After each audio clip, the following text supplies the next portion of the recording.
And gentlemen, this is another beautiful day, and this is a planting on the concrete. This is the same. This is corn. Anyway, if you want to see what is it all about, this is corn. I have some peppers.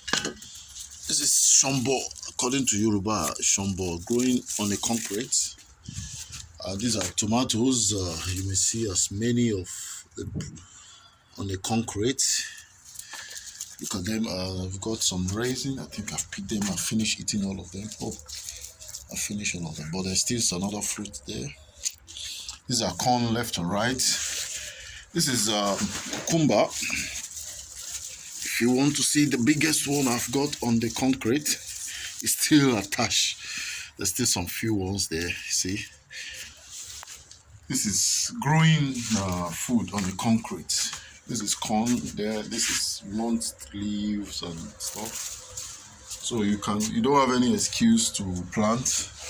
No matter how small the place is, you can utilize it to do your planting a little bit. This is corn coming out from that. Got few of them, corn there, here and there. This one, and tomatoes and peppers, and that's what I call growing your food on the concrete. Thank you.